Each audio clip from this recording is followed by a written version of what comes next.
ഒരാള് കേറാനുണ്ടേ. കർത്താവേ, ഒരിക്കലും പുറത്തേക്ക് പോകാൻ ഇടവരുത്തല്ലേ. നമസ്കാരം. ഇവിടെ ഒപ്പിട്.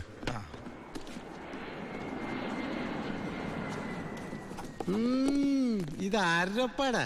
എന്റെ അപ്പന്റെ ഒപ്പ. അപ്പം മരിച്ചപ്പോ എനിക്ക് തന്നതാ. മതി മതി മതി. ഈ സാധനങ്ങളൊക്കെ സ്റ്റോറി കൊണ്ട് ഏൽപ്പിച്ച് ഡ്രസ് മാറി സെല്ലോട്ട്. ഞാനിപ്പ ഡീസന്റ് ആയി സാറേ. ഇതെന്റെ പേഴ്സല്ലേ? അതല്ലേ പറഞ്ഞ ഞാൻ ഡീസന്റ് ആയിരുന്നു. പോണ വഴിക്ക് പോലീസ് വിളിച്ചാൽ കൊടുക്കാൻ ഒന്നും എന്റെ ഉണ്ടായിരുന്നില്ല. തുറന്നു നോക്കിയപ്പോ അതിന്റെ അകത്തും ഒന്നുമില്ല. ഇപ്പൊ ഇതിനകത്ത് വല്ല ഉണ്ടടാ? തുറന്നു നോക്ക്. പറഞ്ഞു, നിന്നെ പോലെ നല്ല കള്ളന്മാർ ഇപ്പൊ ഇല്ല. സാർ എന്നെ പുകട്ടരുത്, ഞാൻ പെരുങ്കള്ളനാകും. അകത്തോട്ട് പോടാ. ഈ പരോള് കഴിഞ്ഞു വന്ന വഴി ഞാൻ മറന്നു.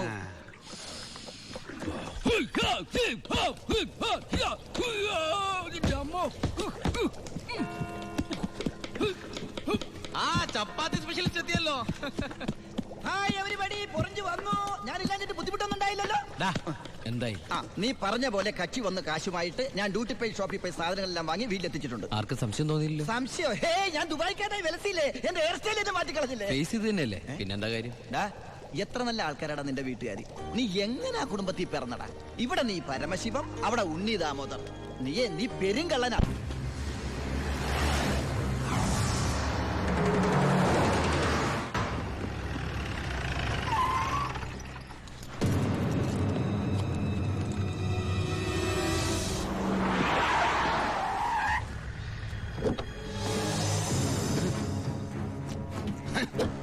നീ വിഷമിക്കണ്ട മോനെ.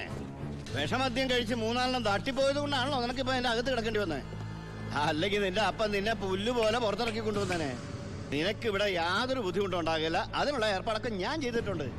നമ്മൾ ഇത് എത്ര ജയില് കണ്ടിരിക്കുന്നടാ. അപ്പഴേ സാറേ, സൂപ്രണ്ട് സാറിനോടൊന്ന് പറഞ്ഞേക്കണം, അവൻ ജിന്നാടമർക്കിയുടെ മോനാണെന്ന്.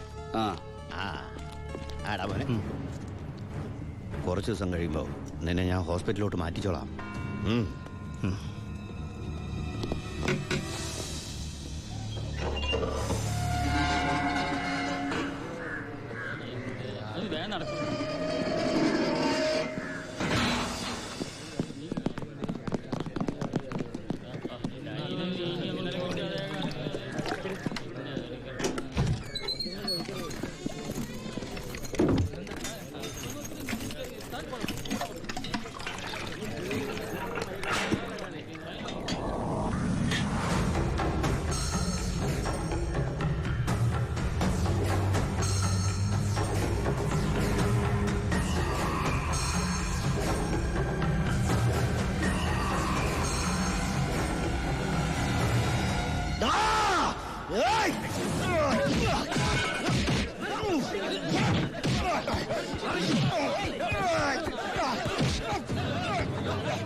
ഈ ജയിലിന്റെ ഉള്ളിൽ നിന്ന് ജീവനോടെ പുറത്തു പോകില്ല. നിന്നെ കൊല്ലും ഞാൻ. നീ കരുതിരുന്നോ? നിന്നെ വിടില്ല, നിന്നെ വിടില്ല.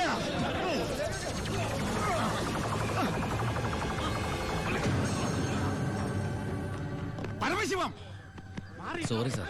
എന്റെ മുമ്പിൽ വെച്ചാണ് അഭ്യാസം. പരോളിന് അപേക്ഷ കൊടുത്തിട്ടില്ല. എന്താണ് അവനോട്ട് ഇടപാട്?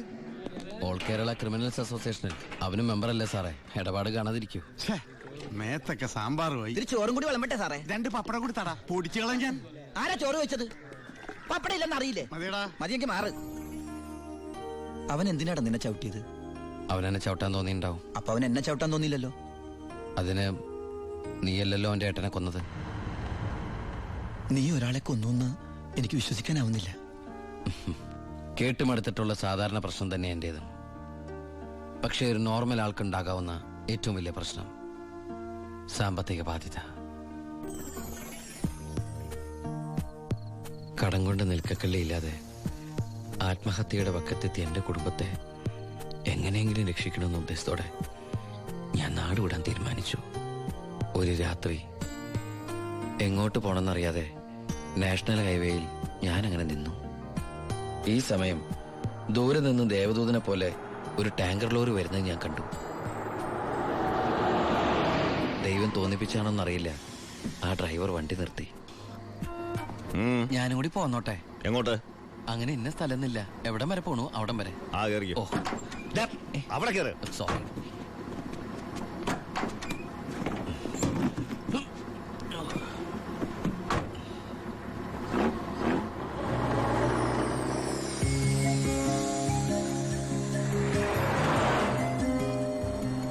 എങ്ങോട്ടാ? പോലീസ് പിടിച്ചില്ലെങ്കിൽ എത്തേണ്ടടുത്തെത്തും. പോലീസോ? ആ, അതെന്താ എന്റെ വണ്ടിയില്? സ്പിരിറ്റ്. സ്പിരിറ്റോ?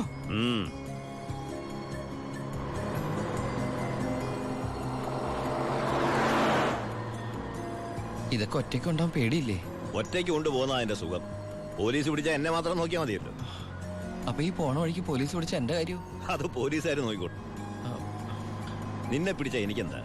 നിനക്ക് എന്നെ കുറിച്ച് ഒന്നും അറിയില്ല, എന്റെ പേര് പോലും. എന്താ ബായുടെ പേര്? അത് വേണ്ട. എന്നാലും പറ ബായ്. നീ ഇപ്പൊ എന്താ വിളിച്ചത്? ബായ്.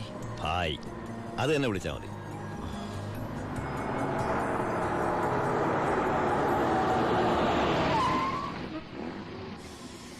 എന്താ നിർത്തിയത്?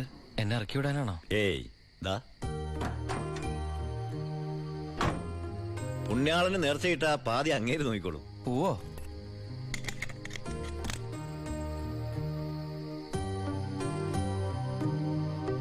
എന്റെ പുണ്യാള, നേർച്ചിടാനായിട്ട് എന്റെ കയ്യിലൊന്നുമില്ല.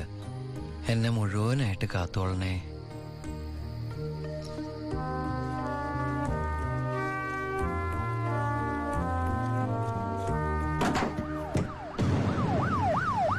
യോ, പോലീസ്.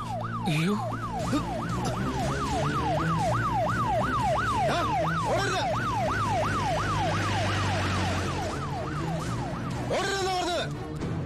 നീ എന്നതാടായി പറയുന്നത്? ലോഡ് പോലീസ് പിടിച്ചെന്നു. അതേ മുതലാളി, ഞാൻ ഓടി രക്ഷപ്പെട്ടതാ. ഇതിലെന്തോ ചതിയുണ്ട് ചേട്ടായി. കൊച്ചു മുതലാളി എന്നെ സംശയിക്കരുത്. വർഷം കുറെ ആയില്ല ഞാൻ നിങ്ങളുടെ കൂടെ ആയിട്ട്. എത്ര വർഷമായാലും നീ കള്ളപ്പണിയല്ലേ ചെയ്യണത്? കള്ളൻ എന്നും കള്ളൻ തന്നെയാടാ. ഇതേ ലക്ഷങ്ങളുടെ ഏർപ്പാടാ. ബേബി കുഞ്ഞേ, ചേട്ടോ, ചേട്ടാ സത്യം പറ, ഞങ്ങളുടെ ലോറിയിലൂടെ എങ്ങോട്ടാ മറിച്ചു വിറ്റത്? ഇയാളുടെ മോന്ത കണ്ടാലറിയാം 10 കാശ് കയ്യിൽ കിട്ടിയിട്ടുണ്ടെന്ന്. നമുക്ക് പോലീസ് പരാതിപ്പെടാൻ പറ്റില്ലല്ലോ, സംഗതി സ്പിരിറ്റ് അല്ലേ. ഇവനെ കൊണ്ട് സത്യം ഞാൻ പറയിപ്പിക്കാം. പറയടോ. ഞാൻ പറഞ്ഞത് സത്യമാണ്. നീ പറയില്ലല്ലേ? പറയടോ. ലോഡ് ആർക്കാ നീ മറിച്ചു വിറ്റത്? കുഞ്ഞേ,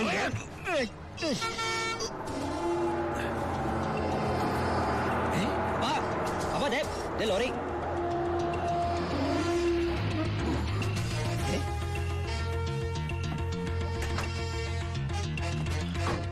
നല്ല ആളാട്ടാ. പോലീസിനെ കണ്ടപ്പോ ബായ് എന്തൊരു ഓട്ടോ ഓടിയത്. ഞാനാണെങ്കി പേടിച്ചും പോയി. പിന്നെ RC ബുക്കിൽ അഡ്രസ് തപ്പി ഒരു കണക്കിന് വണ്ടി ഇവിടെ എത്തിച്ചു. എനിക്കാണെങ്കി കാറൊക്കെ ഓടിച്ചുള്ള ചെറിയ പരിചയമുള്ളേ. എന്തൊരു പാടാ ഈ പണ്ടാറ് ഓടിക്കാനായിട്ട്. എന്റെ പുണ്യാളം കൊണ്ടുവന്നാ ഇവനെ. ഇത്രയും കാലം ജീവൻ പണയം വെച്ച് കൂടെ നിന്നിട്ടും നിങ്ങൾക്ക് ആർക്കും എന്നെ മനസ്സിലായില്ല. ചെയ്യുന്നത് കള്ളപ്പണിയാണെങ്കിലും അതൊരു സത്യമുണ്ടെന്ന് വിശ്വസിക്കുന്നവനാ ഞാൻ. ഇനി ഞാൻ നിങ്ങളുടെ കൂടെ ശരിയാവില്ല. ഞാൻ ഒന്ന് പറഞ്ഞോട്ടെ. എന്നെ കൊണ്ട് കുറെ ഉണ്ടാക്കിയില്ലേ, ഇനി ഒറ്റയ്ക്ക് കൂടെ ഉണ്ടാക്കിയാ മതി. എടാ ചാണ്ടിച്ച. അപ്പാ, ഇയാളെ പോണേ പോട്ടപ്പാ. ഇയാളെ ചത്ത നമ്മള് ബിസിനസ് ഇല്ലേ?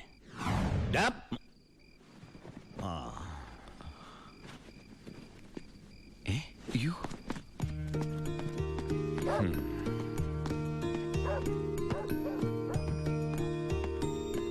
നീ എങ്ങോട്ടാ? ബായ് എങ്ങോട്ടാ? എങ്ങോട്ടെങ്കിലും. എന്നാ ഞാനും എങ്ങോട്ടെങ്കിലും. വാ. ബായ് സത്യമുള്ളവനാണെന്ന് എനിക്ക് തോന്നി. ഞാൻ അയാളുടെ കൂടെ കൂടി. ബായ്ക്ക് ഭാര്യയുണ്ട്, മകനുണ്ട്.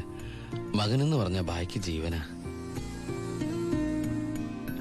ശിവന് കുറച്ച് ചോറിട്ടോടി. ശിവനല്ല, ഉണ്ണി. ചോറ് വേണ്ട, അതിന് പകരം പപ്പടം എടുത്തോളാം. നമ്മുടെ പരമശിവത്തിന്റെ നല്ല ഛായയില്ലടി ഇവന്. എനിക്കും കണ്ടപ്പോഴേ തോന്നി. ആരാ ഈ പരമശിവം? പണ്ട് ലോറി താവളത്തിൽ നിന്ന് കിട്ടിയതാ അവനെ. പിന്നീട് എനിക്ക് എന്റെ സ്വന്തം അനിയനെ പോലെയായി. 4 കൊല്ലം മുമ്പ് ഒരു ലോറി ആക്സിഡന്റിൽ അവൻ. ഇന്ന് വഴിയോരത്ത് നീ നിൽക്കണ കണ്ടപ്പോ ഞാൻ അവനെ ഓർത്തുപോയി. അതാ നിർത്തിയത്. എന്നെ ആ അനിയനായിട്ട് കണ്ടൂടെ? അതിനെന്താടാ ശിവ? ശിവനല്ല, ഉണ്ണി. എനിക്ക് നീ ശിവൻ തന്നെയാ. അങ്ങനെ ഉണ്ണി എന്ന ഞാൻ ബായിക്ക് ശിവനായി. ബായിക്ക് ഈ പരിപാടി സ്വന്തമായിട്ട് തുടങ്ങിക്കൂടെ? നീ വിചാരിക്കും പോലെ അത്ര നിസാരമല്ല കാര്യങ്ങള്. ഇത്രയും കാലത്തെ എക്സ്പീരിയൻസ് വെച്ചിട്ട് ഒരു ലോഡ് ഒപ്പിക്കാൻ ബായിക്ക് പറ്റില്ലേ? അത് പറ്റും, പക്ഷെ എങ്ങനെ കടത്തിക്കൊണ്ടുവരും? ചെക്ക് പോസ്റ്റിലൊക്കെ നല്ല കാശറിയണം. അതെവിടുന്ന്? ഒന്ന് ഞാൻ പറയാം, സാധനം കിട്ടിയ കാശ് മുടക്കില്ലാതെ ചെക്ക് പോസ്റ്റ് എടുത്തുന്ന കാര്യം ഞാൻ ഏറ്റു. അതിനുള്ള ചില നുണുക്ക് വിദ്യകളൊക്കെ എൻ്റെ ഉണ്ട് ബായി. ആ ആ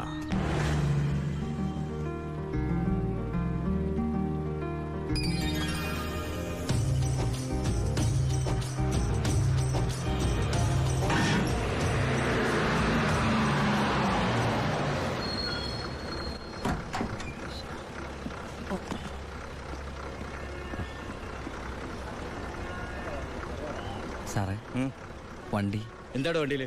ഐസാണ് സാറേ. കുറിപ്പേ കയറി പരിശോധിക്കും സാർ.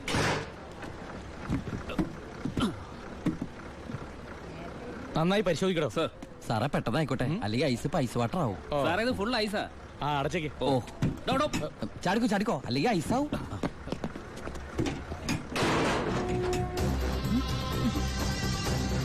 വിട്ടോ വിട്ടോ, വിട്ടോ.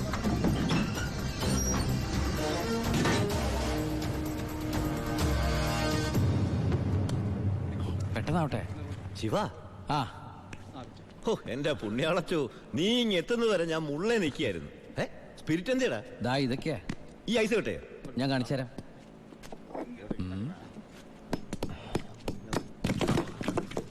ദാ ഒറിജിനൽ സ്പിരിറ്റ്.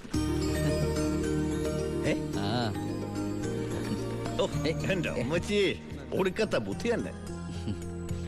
അല്ലടാ, ഐസിന്റെ ഉള്ളി വെച്ചിട്ട് സ്പിരിറ്റ് എന്താ ഐസ് ആവാത്തേ? എന്റെ ബായ്, വെള്ളം 0 ഡിഗ്രി സെന്റിഗ്രേഡിൽ ഐസ് ആവും. പക്ഷെ സ്പിരിറ്റ് ഐസ് ആവണമെങ്കിൽ -112 ഡിഗ്രി എങ്കിലും വേണം. കെമിസ്ട്രി പഠിച്ചതിന്റെ ഗുണ. എന്തായാലും കെമിക്കലി കണ്ടുപിടിച്ചു. കെമിസ്ട്രി അല്ല, കെമിസ്ട്രി. ആ അവൻ ഭയങ്കര തന്നെ.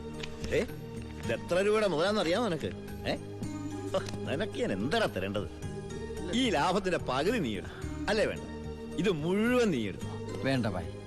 ബായ് ആ ചിന്നാടന്മാരുടെ അവിടെ ജോലി ചെയ്തിരുന്നപ്പോ ഒരു ലോഡിന് എത്ര രൂപ കിട്ടിയിരുന്നത്? 5000 ഉരുവ. ആ 5000 രൂപ മതി എനിക്ക്. അല്ല ഇവര് ഞാനും ബായ് തമ്മിൽ എന്താ വ്യത്യാസം? അങ്ങനെ നീ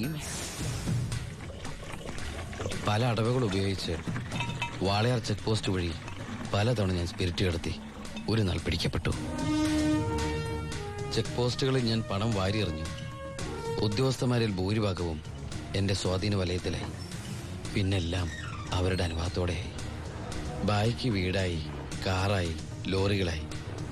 ബായിയുടെ വലങ്കയായി ഞാൻ അവിടെ പരമശിവം എന്ന പേരിൽ അറിയപ്പെട്ടു. വാളയാർ പരമശിവം.